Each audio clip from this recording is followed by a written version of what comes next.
has a lot of interest, but there's this one door that everyone will always come to you for. And usually it's based on like the 10 conversations that you had last time. And then you just need to maybe document that. And like my one is like personal branding, marketing, VCs. But VCs is not like, unless I position myself as a scout, maybe I would do it. Yeah. I'm not going to do that for now. Yeah. But, you know, like I do it like for my husband a little bit because like I just like networking with people. Yeah. So I just call myself like a scout and I use him as leverage to access like VCs or startups if I want to play in that world. Yeah. But it doesn't mean to say like, you know, but you have to like position yourself. There's always this one door that people are willing to pay you for. Welcome to Startup Wins. Twice a month, we share real stories and smart tips. Subscribe and join the journey. In today's digital age, LinkedIn stands as the undisputed titan of professional networking. If your work involves any level of professional engagement, whether you're steering a startup or serving as a chief legal counsel for a Fortune 500 company, LinkedIn has become an essential tool in your arsenal. The platform's growth is nothing short of remarkable. As we move through 2025, LinkedIn is rapidly approaching the milestone of 1 billion members worldwide, with over a third of them actively engaging on the platform across 200 countries in 24 languages. But are you truly harnessing that power? If you've been posting content only to encounter the deafening silence of zero engagement, or if you're a founder wondering why your startup's presence isn't gaining traction, today's episode will be transformative. Our guest expert will unveil the critical mistakes most startup leaders make on the platform and provide clarity on which premium services actually deliver value. Insights that completely changed my own approach. And what I did is I mistakenly invested in some of the wrong features. Today, we're thrilled to welcome our first ever guest from Australia, Nguyen, whose international expertise spans multiple continents. Her remarkable journey and global perspective will provide you actionable strategies to revolutionize your LinkedIn presence, regardless of your industry or location. So we're excited to learn more about what you're doing today and also the coolest things that you know about on LinkedIn. And since our show just kind of started, what I'd like to do is I'm going to just talk about it a little bit. But our Startup Wins is hopefully going to be everybody's favorite destination when it comes to startups and entrepreneurial activity. We'll try to make it the best. But why? Well, because when I was listening to podcasts personally, I didn't feel a lot of value out of the podcast because when I would finish listening to them, I didn't feel like I had a lot of actionable advice. And that's what we're going to be talking to you here today, String, is like what kind of things should these people do, i.e. the startup founders, the VCs or whatever, and kind of use a little bit of your expertise and understand what you've learned over the years. So with that said, let's get on to you. So tell us a little bit. So what's going on these days with you? I was killing it on LinkedIn during COVID, and then that's when everyone was online. So I was making 200K. Like that, that's traction, right? Within 2 years, I was making about 200, 300K. But the funny thing was like another startup came onto my lap, and you go where the product market fit is, or you have where the opportunity lies. So I thought I had product market fit with the trusted voice, which is helping a lot of founders, experts, and professionals leverage LinkedIn, and LinkedIn was starting to pick up that time. So I was one of the early OGs, killing it on LinkedIn, on video and everything like that, and helping others do that as well. And then I got jumped into NFT, and I had a tsunami opportunity, a liquidity event. Like, how like everyone's like always looking for, because I grew up poor or in a housing commission or one of those places and stuff. Mm-hmm. So I was always like thinking that like the best opportunities is like running your own startups. It's even 9 to 5, but you need a high income. And I realized I wasn't really good at working for the man. I wanted to be the man, be my own boss. Sure. And so I did that, and we generated with the NFT brand about $3.4 million in a 3-month campaign. Wow. Yeah, so it's really good returns and stuff. And then, funnily enough, it's last year I getting pings from my old community members asking me to come back. Because LinkedIn, funny enough, even with AI and everything like that, even though I just noticed like the same LinkedIn hasn't changed, even though it's like a monolith. I feel like the slower they are, the more opportunities you have. And this is where all the decision makers are using it. And so I rebooted the trusted voice again. But I did it in a way that's a lot more smarter, leveraging the things that I learned in my previous startups. And now like I have like members coming in and we're using AI to generate marketing and sales while we're building up your personal brand. I see. So you're doing more than just the personal branding. Is you're giving. Yeah, because people come to me because I noticed like at the end of the day, like if you're a founder, you have to build up relationships and sales. If you're a business owner, you need to generate leads and sales. So for them, they have to have some kind of ROI. So I don't want to be a personal brand that teaches you how to do marketing. I feel like I've been able to increase retention by implementing sales tactics into the workshops and practical tips as well. Oh, I see. Interesting. Well, I mean, I met you on Clubhouse, right? So at the time, that was during COVID. Yes, that right? was when before like the takeoff happened for me. Yes. Well, I mean, when I met you, it seemed like you were the LinkedIn guru at the time. I mean, you were a top voice, or what do they call it on LinkedIn? Yeah, well, it's like the blue badge. I guess I generate about 1 or 2 million views per year, like easily sometimes, and I get like 9,000 profile views and stuff. So I was like killing it on LinkedIn, but I feel like I didn't leverage that attention properly at all. It's what I know now, I would have like killed it even more on LinkedIn. Well, how did you learn that? I mean, tell us a little bit of the origin story of jumping into LinkedIn. Oh, you probably know Meerkat, right? Do you remember Meerkat? I don't actually. Can you remind us? So it's like a live streaming platform that had its like 5 minute of fame, and I was able to monetize it by sending emojis, or people gave me emojis, and that each emoji contained Bitcoin. So I was monetizing by connecting it through Meerkat and Twitter. So when we tweet out, it kind of like triggers a monetization tipping system within this like live streaming platform. And then Periscope came and that killed it. And then Twitter acquired Periscope. So then but I was able to build up my network, and through that, I was like the top 25 live streamer, and I was able to tap into Silicon Valley at that time. So I was like exposed to startup world. And interestingly enough, one of them was like a big patron for founders, and it's called Founder Jojo. So I flew over to America and hanged out in San Francisco rent-free for 6 months. Wow. In Dog Patch. Like, that was my exposure to startup world. And then because of that, I was people thought I was a content creator based in America. Then I got invited to be a beta tester for LinkedIn live streaming platform. That's when I started blowing up there as well. And I realized like, because there's not a lot of content creators, it's like really a great way to like speed run opportunity and leverage attention. And I was like live streaming, building up momentum, interviewing like Southwest founders, like because I traveled a lot, so I just like started like interviewing really cool people, and that's how I was able to build up really fast momentum, and got exposed to LinkedIn, and then became a content creator at the same time, an influencer.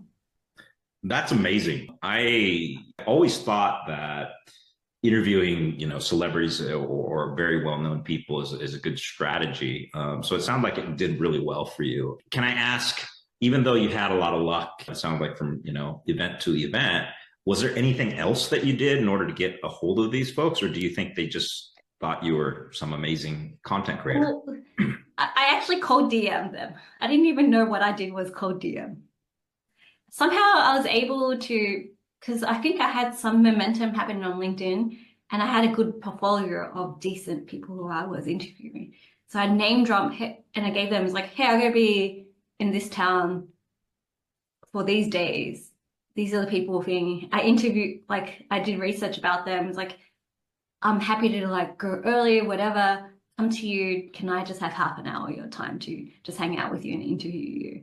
So I was able to have, I think I had like a 95% conversion rate. Oh, wow.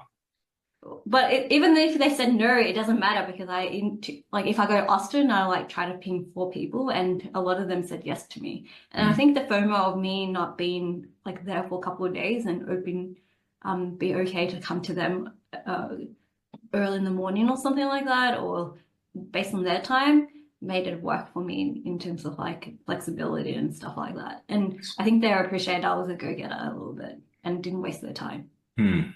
You're very efficient and very professional. Yeah, Great. my emails are always 4 lines long. 4, that's it? Yes. And how did you do that heart thing? It just I don't know. I reckon it was like a trigger. So it's like a interesting. Zoom field. I did not know that existed. Mine is not like working. it's a heart. You have to do a heart. That's amazing. Yeah, that reminds me of Meerkat days because I remember like. Well, yeah, tell us about Meerkat. I swear to God, I don't know anything about this thing. What is Meerkat? Meerkat is like a mobile live streaming platform that exploded during South by Southwest. I don't know what year is it, 2017, 2015? I can't remember. Now I have to look it up, but it's just Periscope. Well, I mean, people know Periscope, I think, for the most part. So that reference is good. Speaking of live stream, though, what is it? LinkedIn has their version. What's their version called again? LinkedIn Live. Yeah, LinkedIn Live. I haven't seen you do much of that. Is that something? Because it doesn't work. Why? It doesn't work. Why is that? It's a waste of time for me because it doesn't convert well. Ah, interesting. So if you have you tried? Yeah, but I didn't see any momentum behind it, so I stopped. Okay. Just like I'm not hanging out on Threads because I usually give things about a 30-day experiment. But if there's no momentum, I stop. Oh, interesting. No, do you know Amelia? I don't know what her last name is. She seems to be pretty active she does it every Thursday. I'm curious why. I mean, she's definitely very popular with her posts and whatnot. And speaking of, let's talk about that if you don't mind. So posts are what the everyday professional, from founder to VC to whoever, do on LinkedIn in order to potentially drive either business. No, I think most people, there are 2 types of creators: the one who lurks and consumes, and one who creates. And the one who lurks and consumes, that it's probably like 80% of them are lurkers and 20% on people who are active on LinkedIn, and who are active creators on LinkedIn usually post about 2. I don't even call once a week posters enough because it doesn't really trigger the algorithm. But if you do it like 2 or 3 times, that's enough for you to get some traction on LinkedIn. So 2 to 3 times a week. Yes. So I saw an infographic, which I didn't check the source, but it said 1 to 2 times a day. Is that too much? Yeah, but if you have a bit less than 1,000 followers, does that make sense to like bombard them twice a day? Interesting. So personally, I can't remember what my number is. It's like 5,000 or 6,000, but that isn't, I mean, to me, it wasn't followers. Those were just connections that I had made over time. And a lot of it seems like spam these days. But I think the engagement rate for your one is really low. So I feel like, you haven't really, it says like your content is not resonating with your current connections. So do you have some tool that's telling you this, or are you just seeing? No, I'm just looking at your profile. Like I don't. I see. I see. I'm just I am the data or the analyst. Well, I mean, I got to be honest. I'm not trying because there's 2 things. One is I kind of understand the algorithm. Like I figured out every algorithm that I've ever had to play with, but I won't do some of the things that are required with the algorithm because I just don't feel the need that I need to execute on anything there. But secondly, I say some controversial / well or not the best written statements, and I know it won't resonate. It only resonates with maybe a handful of people, so it won't be like 50 likes. But that's strategic, right? Because you want to filter out people. No, very much. I'm actually happy with the one or two might get excited about it or whatever. But yeah, but that's like surfacing intent, right? A lot of people when they create content or something like that, I noticed like it's like, oh, LinkedIn doesn't work for me. You get a lot of spams in DM. I get them too. I screenshot it because I built up a library of bad DMs. So I could show it to my members on what not to do. Okay. And then funnily enough, I tell them that they still do it because they think they only have one time to catch their attention. You have a marketing background, so people who when they start off with, they kind of like machine gun, spray it everywhere. Yeah. Thinking that like hopefully one catches. Yeah. And if you don't, whereas like the smart strategic ones is like they know who their ICP is or their target market is, and they think about the buyer journey a lot more. And on LinkedIn, like I have like a really good conversion. Like I don't even do sales regularly because like I'm more of a product person, or I love developing product. But apparently I'm good at sales because once I start campaigns every quarter or something like that, I have a really good hit rate. It's like about 65%.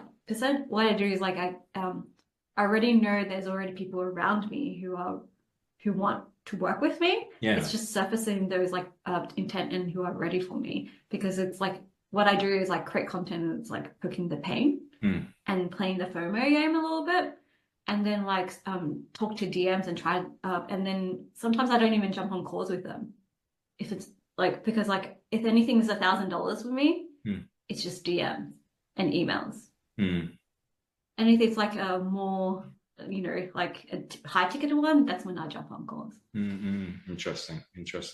You're black and white. You're a lot more black and white than I realized. Most people think I'm chill, like but when I'm a marketer, I'm very. It's good to be black and white because I just look at numbers. Interesting. And how long have you been in this business, I guess? Well, I think I kind of hyper accelerated when I got into the startup world because I was a content creator and I noticed a gap in financial literacy and my business acumen. But I was really good at storytelling and engaging people's attention and things. And then I started applying for grants, but I win some and I didn't win some. And then I realized it's because they asked me who my target market is. And then I got into it. It's like, saying everyone is not targeted, which is a 101 mistake, right? That everyone's like, they're always hedging the bets with everyone. But you need to find, if you look, for me, it's like, because I know who my target market is, I could spot them really quickly. And who is your that job sick? Oh, it's usually founders, VCs, advisors, people with like consultancy money and like based in Singapore, Australia, and USA seem to be the highest conversion countries. Oh, interesting. Anywhere else can't afford me. Oh, most places. Because I get a lot of Philippines and Indians coming in because of a recent viral post. They always ask me job seeking advice, and it's like I don't do resumes or profiles like that. And then I just like move them into things, but it kind of shows like but once you put them into the buying funnel, you start like diluting your content and your business model too. So I'm okay to lose that money for job seekers because I don't want to position myself there. Sure. No, that makes sense. It makes sense. I would do the same, to be honest. So I get that. Yeah. Because it's being strategic, right? We only have a certain amount of time and resources. Why like waste our time in focusing on people who will give us money? That doesn't make sense to me. Yeah, 100%. So let's say a founder is fascinated with your content online and they approach you, and what's the first thing you usually see in founders that they fail to do? Well, LinkedIn kind of for founders and salespeople or sales focused people, they still treat their LinkedIn as like a resume profile, as if they're a job seeker. So they list out all of their titles, but it should be set up in a way that it's set up like a sales page, selling them, selling the dream, selling something, right? Mm. And I think a lot of people get uncomfortable about selling, or they have a lack of clarity about where they position themselves. And when there's a lack of clarity, they don't know how to like pitch themselves or how to position themselves in a way that says like, I'm the expert, you should talk to me. Like, you know, you increase your signals to convert. And I think that one of the reasons why I was able to convert really well is because I have one door and you have a lot of interest. You and I were talking about real estate, we were talking about startups, we were talking about dev houses, but there's always this one door that everyone comes to you for. Do you know what that one door is for you? Like if everyone calls you up, Brendan, what do they usually ask you about? Well, they're not typically asking me for it, but what I typically like to do the most is connect people. Or I see some sort of, what I call synergy. And when I realize, because I mean, the biggest thing that I love to do is just help people. It's just something that's, down deep is I really enjoy like mentorship and things like that. So I would say that that's probably the best thing that I do. But as far as SEO or those kind of skills, yeah, I mean, people do come to me for SEO, but I've also let that go because a majority of the people who actually need SEO will never invest the time or will do what's necessary to do it effectively. Like when I was at Amazon, for example, Bezos, in essence, was an SEO. People didn't realize it, right? Because so he put everything into it, and that's why they were number one in the world when it came to that. So I would say that's my answer is SEO as far as like professional skills, but as far as like, I don't know, just what I really truly believe I'm good at and want to do is help people through connections, I guess. Do people pay for you for it though? No, they don't. Well, I have a very long-term strategy. Like this is not, I mean, I can't deny that a lot of these relationships will not someday convert. And what I mean is, like, for example, I just had a call today with somebody who helped me connect with two startup founders. And I thank her to this day profusely for how kind she was. And she's just really savvy. We just had a catch-up call today. But during the call, right at the end, I just said, Lauren, you know what? We should talk more about this venture capital firm that I'm trying to build because I want her to be a part of the team. So the point is that a lot of the connections that I make and a lot of the people that I meet, there will be some reason why potentially later down the road, because the other thing I forgot, String, and I put you in this category, by the way, is I only want to work with good peoples. I don't want to work with anybody else. I don't want to work with people who make this world worse, right? And as a result, I always try to surround myself and stay connected with those good peoples. And, at some point later down the road, like, maybe I'll pitch you or something like that and say, hey, do you want to be a part of this venture capital firm or whatever the case may be? So I'm more long-term strategy in that. If that's the case, you still need to position yourself as like a credible person within the VC space, and you have access to funds for people, because like money is like a carrot stick, right? Sure. For example, a lot of people have the thing about humans is, and I love them to bits, and I also think they are dummy. Right. Like that's an interesting paradox. I'm dumb in a lot of things as well, so I'll admit that as well, just to like play around with it. Yeah. But I feel like a lot of people have a lot of interest, and that's okay. But there's always this one door that people come to you for and willing for money you at. And that's like, whether it be a consultant, like if you have to be a consultant and charge for MLO, but what are people willing to pay you for? And I've realized it's like this concept of like a hotel or even a hospital.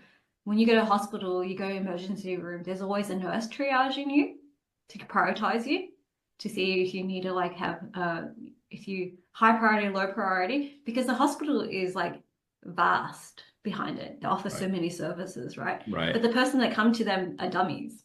They don't know what they want. So she has to find out the signals is like high priority, low priority, and things like that. But everyone knows, oh, I'm hurt, I go to emergency. And I think marketing is like that in many ways. Or like, I know I am in pain, but I don't know the solution. I hope string is that solution Right. for like marketing and personal branding on LinkedIn. But Mm. when people come in behind their door, they realize it's like, oh, string offers a lot more than just like personal branding. Mm. You could leverage her for product and talk about like, because I'm really good at product and business and stuff like that. Yeah. And and then I know how to position people. Like I could sit and listen to someone's bullshit for 3 hours and like declutter. You could do that with ChatGPT, but I feel like a lot of people don't ask that right questions or prompts. So, Very much so. and Very much. that's what people pay you for. It's like if you know how to position yourself, like if you're a good networker, that's good. That's a big plus sign for VC. But you have to also position yourself in a way that's like, Andrew Chen. He's like an author. He works for one of the best VC funds, but also he's an influencer and creator himself. So even if he leaves that world, he could like the advantage of building a strong personal brand and influence is like, and you have to be one these days for distribution rights. I agree. Like even if you develop a product, but if you have bad distribution, you won't win. No, it makes a lot of sense. It makes a ton of sense. Okay, so these founders fail at being able to communicate their value proposition, and also they don't use their LinkedIn profile more than a resume. How long do they need to work with you, or how long, or what do they need to Usually, do? well, I find that like they get clarity within 2 weeks. Hmm. Oh, because like I use the profile as an exercise to help them gain clarity. Mm-hmm. And usually the people who have unclear clarity take 6 months or like multiple attempts because they're not focused enough. So to me, it's like a signal of like, oh, do they have their shit together? Right. So, like if they have their positioning correct, which is the value prop, or like they know who they are and where they sit in the world or where they sit in the industry, that's positioning for me more than anything else. And like I have one called audience. It's like, who do they want to attract? Are they creating content to attract them? And content is a great game of like surfacing buying intent, showing your credibility, building up an audience. And a lot of people want to build up that audience. That's why they always like go for virality, not for sales when they start off. And the engagement. Do you have a network around you that you could tap into? And like to me, engagement is like part of the sales funnel in terms of like DM conversation that converts. And even commenting, like if you comment really well, like I had an accountant who just commented and he had like less than 200 connections or followers and he was able to find a client. So by commenting. What typically would be a client for you, like out of curiosity, like someone who has like 500 or less connections, or do clients have 10,000 connections and come to you and say they need to it's mostly like people who have like want to build up their audience and personal branding and they usually have a business or like a side hustle. Like I noticed it's like they're based on the 50 to 100 members that I have. A lot of them are business owners or consultants, advisors. I notice coaches are always poor. So they're always like never last long because they don't know how to convert. Or in the first 2 years of the business, they don't, it feels like they're a little bit more established in their career or the business that joined me. And do you help people in different countries, even if they can't speak English or? No, because like I just hired coaches and they all speak English at the moment. It's Singapore, USA, and Australia. Okay. Those are the 3 places that I convert the best. And you don't speak Vietnamese, right? No, even though like no, I don't, not fluently. Okay, and so you said one of the things that founders fail to do is use LinkedIn better than a resume. But are there any other misconceptions or things that people have of LinkedIn as far as what to use it for? Because I'll just throw out what I think it is. It seems like a place where you're branding yourself professionally so that perhaps you can get work later down the road, or maybe even branding yourself so that you can potentially launch a startup and you look like a person who could be a successful startup founder, so that maybe VCs will come to you with VCs. Yeah. What do you think? Well, I think VCs are obvious because they want more people, founders come to them and pitch to them, right? Yeah. Andrew Chen, I reckon, probably has a lot of like requests to like from st founders. He was the YC founder, the YC CEO now. He probably gets a lot of inbound, but I reckon I would reach out to him on X because he's active on X more. It's almost like to me like on LinkedIn, people if you create content, you get inbound. You don't have to be a resume or job seeker to leverage LinkedIn because a lot of salespeople are hanging out there for a reason because it's access to money or decision makers. So, but doesn't mean to say decision makers hang out there. Right. But what it is, it's better to do. I play the other game where it's inbound. You have to do pull and push. I would play the pull game where it's like you bring people coming to you if you position it well, right? Right. And then I get like I get about like 5 inbounds that's filtered and that's proper per week. You know, imagine, and I wouldn't call myself like a viral creator anymore because I started like, I'm testing out things so I could like share the data back to my people because most of them won't go viral because they don't have the fundamental skills to go viral. Whereas like, I feel like I can, but that's hard to mimic.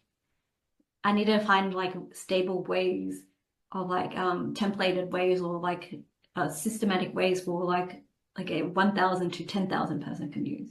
Right. Or you know or 1,000 to 10,000 followers could use. So my 50K is good for credibility's sake, but it doesn't really like the math's not mathing right now because I went viral, but it's viral in India of all places, which is like the worst place. Nothing wrong with Indians, but they're all job seekers or like they're not, and they probably can't afford my prices, to be honest. And I'm very frank about it. Yeah. One thing that I theorize or a belief of mine is that like a company they shouldn't be marketing a lot of product unless the product is good or they haven't refined the product for the market to decide whether or not they want it or not. Well, with people, what if the people just suck? What if the person? Oh, what do you mean by sucking? Because like I find people interesting, but the content sucks. What I mean is, there's several different sucks. You know, one is they're unethical. You know, that's one thing. Another one is they're boring. They're just really boring people. Like there's very little interesting about it. But I mean, some of them execute. You know, some of them are really good at executing, right? Another one is inconsistency, right? So not necessarily unethical, but they say different things at different times. Oh, yes, I know what you mean. Like, I think you came back to me because I was the LinkedIn branding expert, Yeah. and then you saw me back into it. Yeah. So, you know, and I think that's the one door that everyone runs with me for. Yep. LinkedIn personal branding. Right. And the one do you see what I mean? That's the one door that everyone knows. If I go off tangent, that's off brand. And that's like when the lack of credibility. So I was very careful not to position myself if you know my story, I have to repeat it constantly to say I'm product or like tech driven. But you know, it's only like you hang out with me do you realize like I'm geeky, super geeky, or very data driven or very analytical, right? But on the front side, people like if you just like, oh, strengths the best in LinkedIn personal brand, I'm okay with that. Because I have to filter people out when they come from my door anyway. And it's like, are they the right type of person that makes sense for the community? Would they add value to the community? And in terms of ethicalness and stuff like that, the community kind of filters them out for me, not me. So the retention happens based on if they're a good fit to the community or not. Is one of your goals to get back to a position where you're a top voice, or what'd you say, 1 million or 2 million, something or other? I already made like one post that made 6 million views, but it didn't convert well. Oh, I see. And it was sponsored by LinkedIn anyway, because I'm part of the B2B LinkedIn program run by them directly. Okay. So I have like all these like tools and position. I position myself in a way that even LinkedIn wants to work with me, right? Mm, Or not everyone wants to work with me. mm, That's how I position myself. And then like people ask me, how did you get into that position? Because like I have a strong brand equity, like you said, you need to have a strong brand equity. Like in the NFT world, it's like one time they're NFTs and the next trend they're AI things. So they're always trend hopping. yeah. So that doesn't really give them a good reputation within the space because they're always trend hopping. So that Mhm. doesn't build up brand equity. Okay. Anthony Bourdain, right? Yes, Bourdain. Got it. Yeah. So he's careful to not bombard restaurants that won't be around for the next 2 years because he knows that if he goes and visits them, they're going to be popular for the next 2 to 5 years. So he tried to like he and his team scouts for like businesses that will be around for ages afterwards Mm, because they know once they bring them eyeballs, they're going to have business forever. mm, Does it make sense? And I think that's what a good brand equity is. Like you have a reputation that perceives you and you generating for the long-term effect. mm. So you being controversial right now might bite you in the ass later. But that's also a good filtering system for you. Does that make sense? No, it makes it hard. Because you're so like so people who don't think about their reputation or brand equity, and it's a status game. I'm very legit. It's a status game, and status games only works if you play it to your advantage. Sure. Because like people at the end of the day, even with AI, I feel like people want to be popular, want money, and they want what else is they want? They want power. Mm. Right? That's the status game. Yeah. And when you play LinkedIn, technically you're doing it for money and you're doing it for status or power. Like you want influence, right? You want buy-ins with the decision makers. Right. And popularity to me like doesn't make sense unless you convert it to sales. Mm-hmm.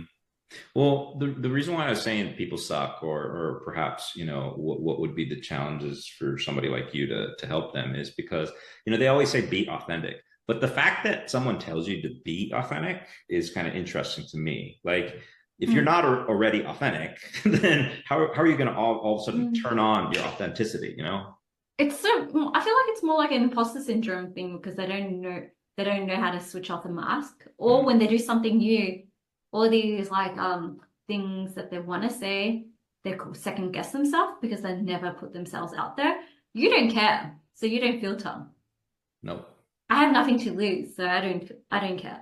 Yeah. Like I think about it, but I know that like I'm not going to lose like my business partners or my clients or my like reputation because like they kind of knew who I was before they even worked with me. Sure. So then like so even if I talk about a topic that's like unless it's something like very political, religious and stuff like that, which is usually what I don't usually talk about, they're okay with me, right? But once you add any religious or like anything that triggers emotions or like really strong reactions, and some people are unprepared for that because they're not willing to stand up for what they believe in. And that's what you're talking about in terms of inauthentic. And I usually think it's because they lack self-awareness more than anything else. Yeah, I would agree. We've had time together on Clubhouse. I don't know if we've had time outside of that, but every time I get to talk to you, you always make my brain start to go different directions because a lot of the stuff you say is very intelligent. But at the same time, it takes a little bit of me to process, and I almost want to like take down some notes and then go and research a little bit of it or do whatever it is. Which part do you think is like the one that makes you want to research more? Well, like because you have it's a very logical explanation of everything, right? It makes sense to me 100%.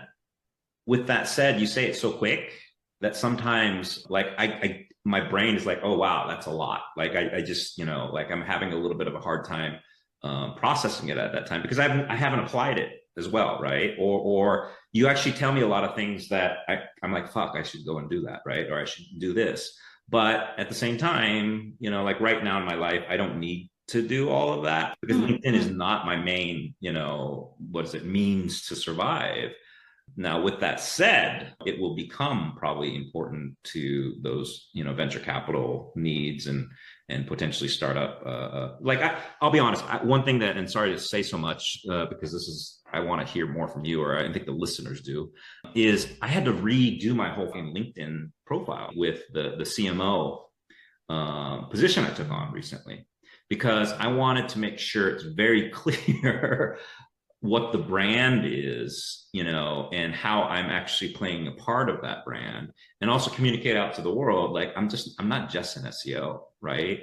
I'm definitely, I'm probably better strategically examining someone's whole marketing strategy and all the different channels and guiding them. And on top of that, I'm probably even a better VC, or maybe even a better, startup founder. So I had but you didn't tell that. Because like when you just shared that, like you always position yourself as a marketer, but you never shared that consistently. That's where the brand, and it takes a while for people to realize like, oh, you're a VC. Like it takes people 10 touch points or 2 years to like cement that into their head. So you have to start now. If you're playing the strategic game of VC, you have to like start now, not later. Does that make sense? Agreed. That's why I said like, and plus like creation. And I notice a common challenge for a lot of founders, VCs, like really just smart people, and they know they want to build up their personal brand, is that they don't create space for them to create. Because all the knowledge is here. Yeah. Like here, right? And all their stories are here in the heart. But they're scared of showing their heart because they, the inner child doesn't like being rejected or like being judged or being critiqued. And but you have to go through those motions to like give it alignment. And I feel like that process of creating actually helps you build up your like alignment and your self-awareness and how you want to perceive it. I have like a really smart guy joined recently. He's like been in the space for like leadership development for 10 years, and he wants to write books, but his brain, you could see it like it's just like filled with ideas, but because it's stuck in his head, he has to vomit it out for the first 3 months. Right. Just vomit out content, because he has to like have that feedback loop to see what resonates. Because maybe the things that he says, like you said, just reminded me like how you communicate. If it's too dense, it will just go over the head. Right. So he has a lot of dense information in his head, so he's using personal branding as a vomit process. So he learns how to communicate and see what resonates back. And if you have a strong audience loop, the advantage is like you will get to see what works and what doesn't work. And my advantage is because I have people who paid for my services. So I'm just recycling their content back to them because it's scalable. Interesting. Now, a couple of questions that were popping into my head for some reason as you were talking about the last couple of questions was like, how did Stream become Stream? Like, I think you talked a little bit about your origin story, but just to kind of at least finish that off today, can you tell us a little bit about like how you just kind of traveled down that path? Because if I'm calling you very intelligent, well, how did you become so intelligent? So mum was a single mum, illiterate, refugee background from Vietnam, came to Australia. So she believed in the power of education, and she had 5 kids. So I was one of 5. And she couldn't afford childcare, but she was super resourceful. So somehow we end up like, she couldn't afford childcare in primary school, but we end up going to the local library. And the librarians never kicked us out because I think we were good kids, at least. My brother was playing chess, and I was just like reading books and stuff like that and talking to them. And then I was hanging out with Sigmund Freud, reading romance books, and I realized it was like dumb as shit, but it was easy to read. And then I realized like, like dumb content is also what makes it consumable. And people want that, right? And also I was just reading Greek mythologies, and every time the computer was free, I would go on and jump on it because the internet was a fun place for me. So that's where I learned how to hang out on the internet as much as possible. I didn't set up websites or anything like that, but I remember like being curious enough to explore the world through the internet, and I had access to people around the world, and also dumb people as well. Like if you're like parents make sure your kids have a neutral name or the name that doesn't indicate their gender. Because I wrote my name as Susie Woozy and I had all these like creepy guys messaging me. But once I changed my name to Woozy and something that's like a little bit more generic and doesn't indicate my gender, but also because it's like on the very bottom of the list. So if you're A, you'll get picked on first, like, you know, and B. But if you're last and gender neutral, I noticed like my name stopped changing. Oh, like no more creepy messages. So I learned a lot about that. And a lot of people were like, also guys are always looking for green signals. I don't even get creepy messages on LinkedIn. Okay, good. You know why? Because like I'm very professional, and I think I had also like a barrier that kind of like says like, oh, I'm not here to talk about dating or whatever, or what. I think I have a strong aura or something like that. Plus, I never give out green signals. So if you're giving green signals, you might get all these like, oh, you're beautiful, those messages. And I noticed that. And if you don't, and I love psychology, so I like was hanging out in the library learning psychology. So that's like in the early beginnings of like being super curious and stuff. But string came along because it's just part of my branding name. Because I was like first one to graduate from university, and my auntie said, you're crazy to leave your 9-to-5 job or stability, because they crave stability. But I kind of knew it didn't make sense to me. So, and plus like my older brother died at that time when I was in my 20s. So that was like a big wake up call to say, hey, you have to live life now. Doesn't make sense for you to do something that you hate. So I had that wake up call really early in my 20s. And because of that, I became like, I did like I became an artist on the streets, like called String Stories. And I created all these stories and stuff. And then I jumped online to document it. Like the Gary V's, like document everything. And for somehow, like I was able to build up audiences because of this String Story, and my handle was String Story. And then the community started calling me String. That taught me the value of branding. When someone gives you a name or remembers you for, that's what they will like. And then everyone started calling me String, and that became my brand. And it's unique enough, like SEO wise or whatever. Right. Like it's so like unique. They never met a string around the world, right? Have you met another string? Nope. And when I did these like string stories and stuff, got stopped by cops, got stopped by people. I did one in Japan. No one stopped me. But what it was, it's like connecting people, time and place together. And like I became a storyteller online. And then I realized being an artist wasn't fun because I didn't like being poor either. Right. So even though I won grants and I had exhibitions around the world and things like that, it wasn't feasible enough. So I realized a gap in knowledge, and then I like got exposed to technology, and I got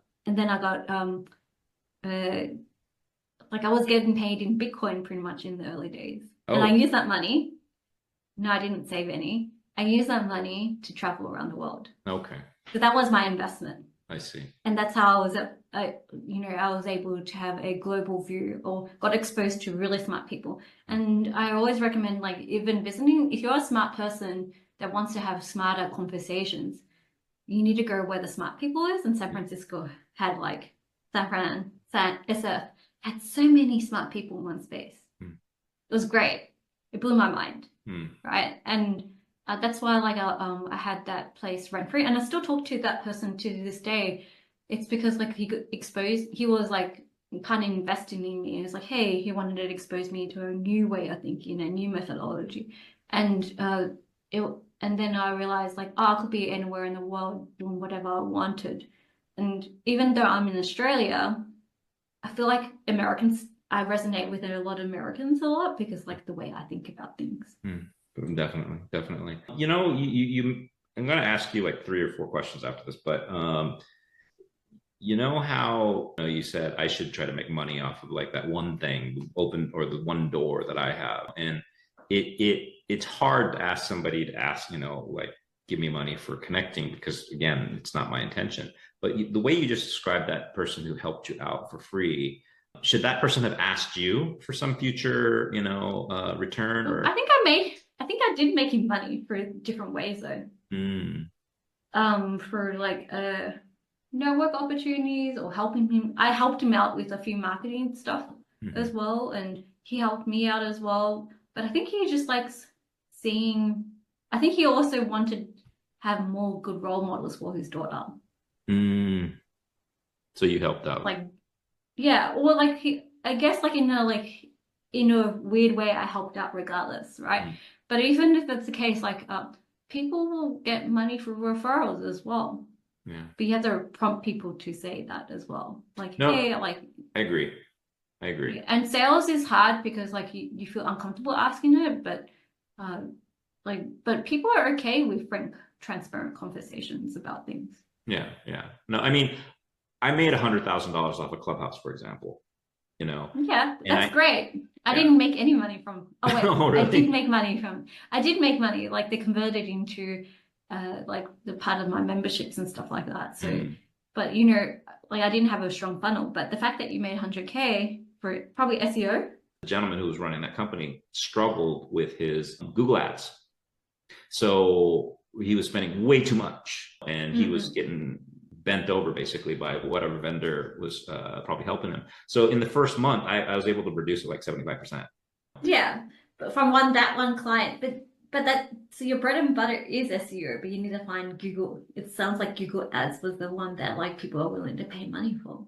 Yeah, well, to be honest, I pivoted around that time to more of a PPC, mindset, because in all honesty, the people who have money are people who pay for ads, or rather, not SEO. Exactly. You kind of know, see, like, and I think that's part of the business and positioning. Yeah. If you're not thinking about money, then what are you doing it for? Yeah, agreed. So I went down that path. Unfortunately, I couldn't brand myself, or I didn't build up a large enough portfolio to brag about my PPC skills, even though I know I'm one of the best ones if you just give me a chance. Well, that no one's going to buy that. Well, regardless, I ended up taking on another SEO role just because I just needed to make some money, I guess, and for other reasons. But that role concluded. And then from that point on, I didn't know what to brand myself for a couple of good years.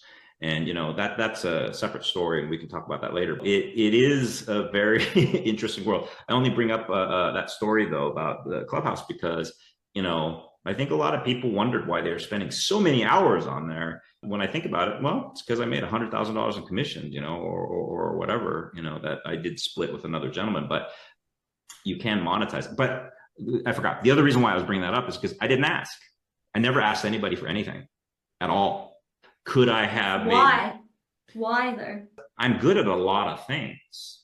And that's what I said. Yeah. Like, remember, everyone has a lot of interests, but there's this one door that everyone will always come to you for.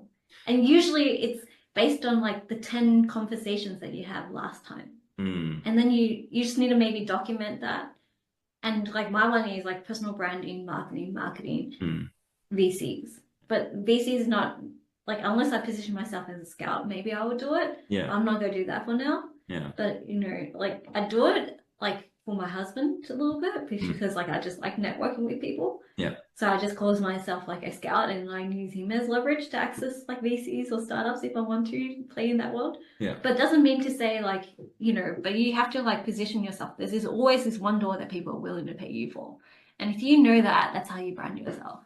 And I have to use an analogy because I have so many people very similar. I'm very good at a lot of things. I'm good at a lot of things, but there's always this one door that people is willing to pay to go for that door.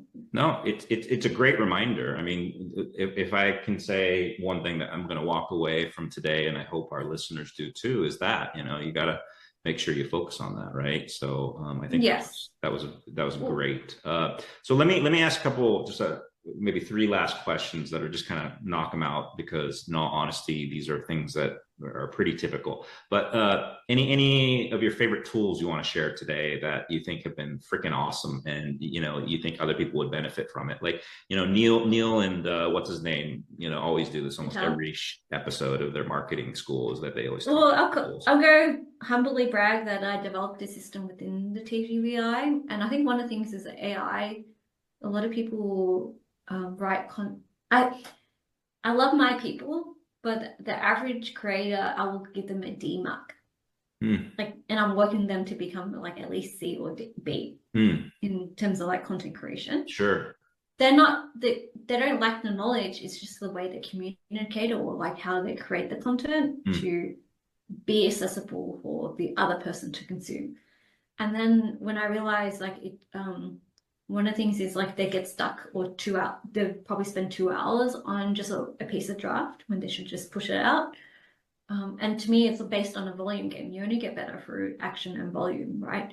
And then with the TTV AI system, and we use like Claude as a backend, you could make it sound like you. So when at least like if I gave you the template of what works, but then you feed it your voice, your stories, your data points, your like clients' things and stuff like that, it spits out a content that's like sounds like 80% you. And what was that? And you spend up. It's like I call it TTV AI system, and the backend is using Claude. Oh, so you have a framework that you've developed yourself, and Yes. then you're leveraging it within Claude. Yes, my product side had to do it because there's all of these cool tools out there. And then what happens is like I got like really good results, but they still need to know how to like put content in there, and also so what I did was essentially created a space for them to create content and make it sound like them. Got it. And then but there's always like now like I hire coaches and myself to like help them optimize what they need to improve on. It's usually the first lines or like the hook lines or or they try to squish too many ideas in one post. Yeah, no, that happens a lot. That happens a lot. Well, speaking of AI, since you did bring it up, I mean, I was going to bring it up anyway because just it's a part of all of our lives right now. But yeah, it's going to be increased more. Yes. Yeah. And I mean, obviously, you know of Claude, and then there's Manus, and then there's obviously the regular. There's like AI agent NA8 NANT. Like, have you heard of that one? No, sorry, could you say that again? It's called NAN N8, like number 8. Oh yeah, you can create AI agents, right? Or something like that? Yeah. Yeah. I saw a video on YouTube and then I attempted to follow what that engineer was telling us what to do, but there were so many steps and I can't remember what exactly happened, but I just remember. Well, yeah, I feel like it's still in the early days, but I'm keeping an eye out on it because like if you have an SOP or something like that, then an AI agent makes sense. Oh, but you need multiple AI agents to like have a feedback loop. Yeah. So you kind of need to set up a Discord or Slack for them to like communicate with right, you. Right.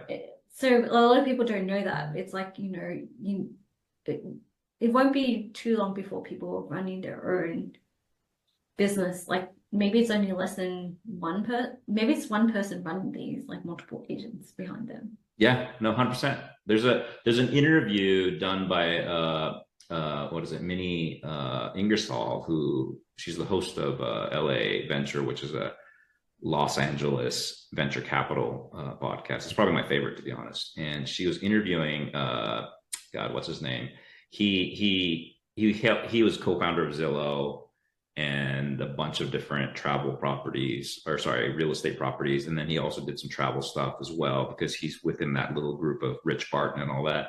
But he runs a VC out of LA. I think he now is a CEO of another company because they recruited him. But he was talking about this part. Like, he was like, you're going to have multiple agents taking care of multiple tasks in your life because it's just going to be available and you need to leverage it.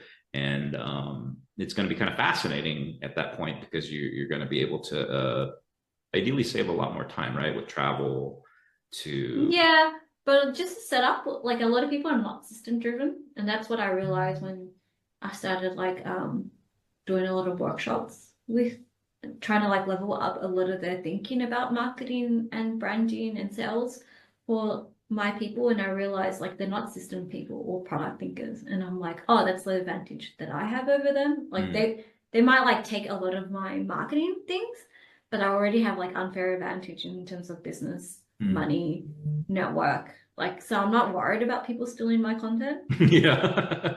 And that's one of the concerns is like, oh, what, I don't know how much should I share. It's like, then you don't have like depth, you're not, well, you're just not deep enough. Right. It's like, remember, like, I know if you're a newbie startup, when it's like, oh, I'm scared of pitching you my startup. Yeah. Like, I don't have time to, to like steal your idea. Right. I'm already worried about my own stuff. Right. But if you're not ready for that, like, to me, that's like they're too early in the journey and they're not ready for like money yet. Agreed. Maybe last question before we do the final 3 Qs. I always ask guests, kind of like I did on my previous podcast, and educate these 3 main questions of, your hero, a role model, and your favorite food. But one last question related to kind of what we were talking about earlier today or earlier. Any last tips you'd like to give people out there that has not already been said? It's stuff that is recycled all the time. You hear all the time on LinkedIn that, is specifically string. Oh, okay. I feel like LinkedIn is a gold mine, so don't sleep on it. I feel like it's going to be another gold mine for another 10 years, and they just told me they're going to push out more things, and I feel like the algorithm's a bit effed up a little bit because like they're trying to make everyone's forced to use ads. So if you love ads, you do need to get into it because like people will eventually come to you. It's like, how do I do LinkedIn ads? Sure.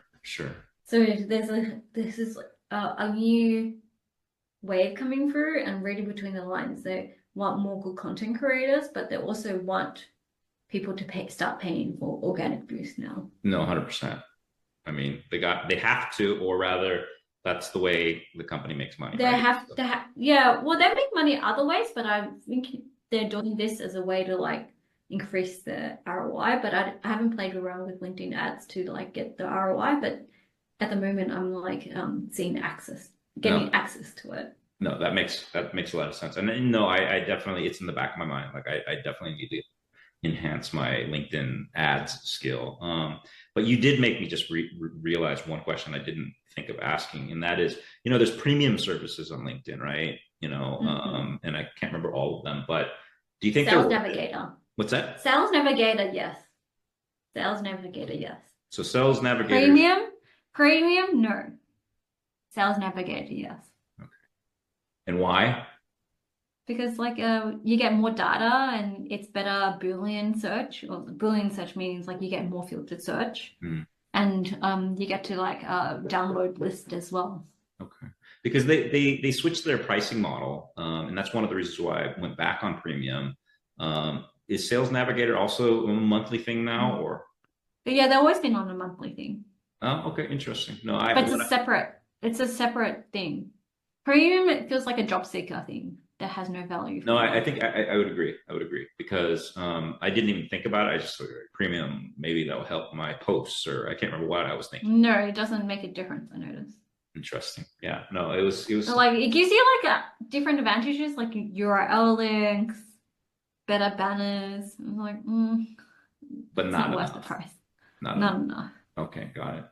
Well, no, those are great thoughts. So thank you on all of those. So the last 3 questions, as I kind of already alluded to. So first off, what or who who's your hero?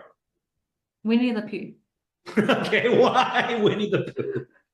Because he always finds honey, and he's so zen. It's like he always helps his friends, right? They always go on adventures, and he will do anything for honey, and honey comes to him.